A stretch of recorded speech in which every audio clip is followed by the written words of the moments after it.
Début du dernier groupe avec donc pour la Russie André Loutaï, le tout jeune Loutaï. Alors qui dit russe dit en général concurrent dangereux. Donc nous allons nous intéresser à celui qui est en réelle progression. Il avait terminé 5e l'année dernière de ces mêmes championnats d'Europe à Varsovie.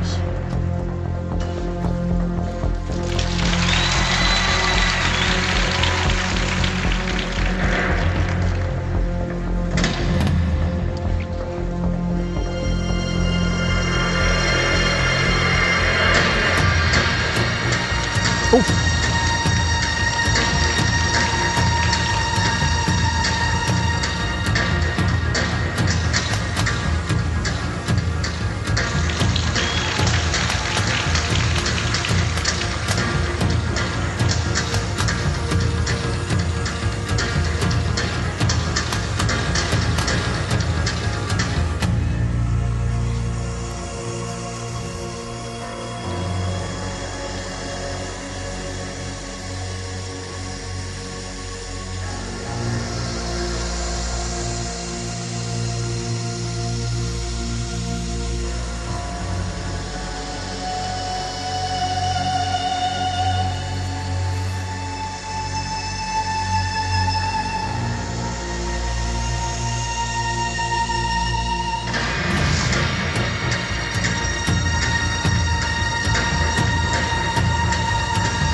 Et voici donc Loutaï qui en termine de sa chorégraphie. Je vous rappelle que nous sommes toujours en léger différé sur France 4 en train de suivre ce programme court des garçons de ce championnat d'Europe de Varsovie. Un petit mot, ma chère Annick, sur ce que l'on vient de voir.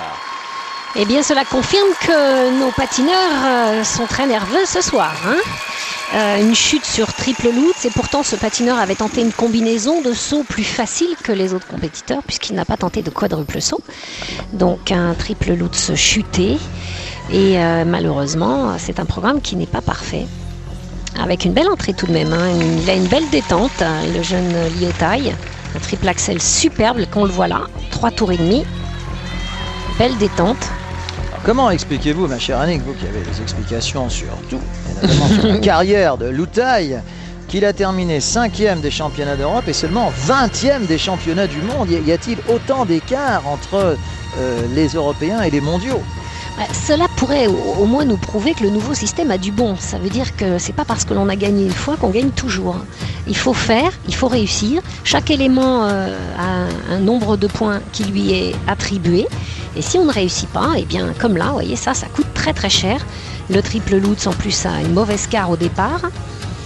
Et puis une lourde chute à l'arrivée. Alors la chute, c'est 1 point de moins sur le classement. Et qui retrouvons-nous à côté de lui? Oh là là! Votre ami Nelson, votre ami. Alors, plus russe que lui, ça n'existe pas. Là, vraiment là, Michin, qui paraît-il fait peur à tout le monde, sauf à vous. Ah non, moi il me fait pas peur. D'ailleurs, il est très gentil. Moi, il est très gentil, mais il aime bien gagner. Donc, il supporte difficilement de ne pas avoir des élèves qui sont premiers. Il faut se rappeler tout de même que Pliouchenko est son élève et que Pliouchenko est champion olympique. Donc il n'a pas l'habitude d'avoir des patineurs qui ne sont pas dans les meilleurs.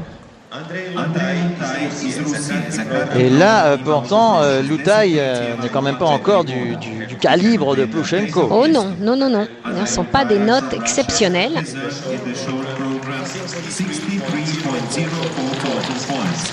Et un total de 60.